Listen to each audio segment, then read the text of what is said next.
my husband alone for 3 weeks. What he did will shock you. I thought I was leaving him for just 3 weeks. A work trip, nothing dramatic, plane tickets booked, hotel confirmed, suitcase packed. I kissed him goodbye at the door, expecting a cheerful, "Have fun. I'll be fine." Instead, he leaned against the frame of our doorway, scratched his head, and said, "I'll hang back, game a little, order pizza." He was 41, fully capable of adulting, or so I assumed. 2 days in, I got a text. Thinking of becoming a grill master. Might need instructions.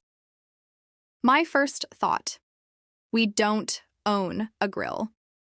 My second: this might be the start of something catastrophic. By the time I returned from my meeting, the smoke alarm had serenaded him, or maybe itself, for 40 straight minutes. Apparently, stacking 3 baking sheets, pouring lighter fluid, and lighting them was grill adjacent. Our oven smelled like gasoline for days, and the fire extinguisher was developing a personal vendetta against him. But that was just the appetizer. By day 3, he had discovered TikTok. A 30-minute scroll session later, he had decided our lives were too cluttered. Minimalism, he declared, was the only path to enlightenment. Within hours, half our dishes had vanished. The rest had been relegated to a vital few: 1 salad bowl, unfortunately also the dog's water dish, a single coffee mug, and a spatula.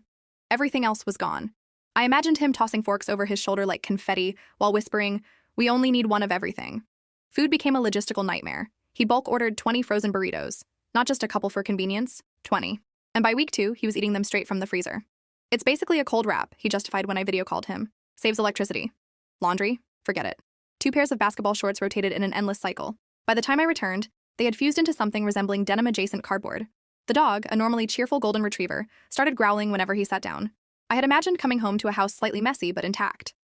Instead, I returned to a living room that smelled like burnt plastic and ranch dressing, the unmistakable scent of chaos. My husband sat shirtless, holding a recorder he had impulsively purchased on Amazon because, in his words, Mozart slapped.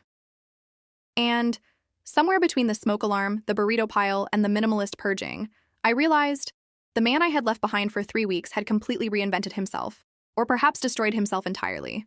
And now, here I sit in a cafe, sipping coffee like it's communion wine, staring at my phone, scrolling through photos of our empty kitchen cabinets, the half-eaten burritos, and 2 pairs of fused basketball shorts. Outside, people walk by, oblivious to the domestic apocalypse that awaits them just a few blocks away. I glance at the barista and shake my head when asked if I want almond milk. No thanks. My house is already nut-based chaos. And honestly, at this point, I wished he had just cheated instead. Anything might have been easier to recover from than this. Full story over on my channel, link below.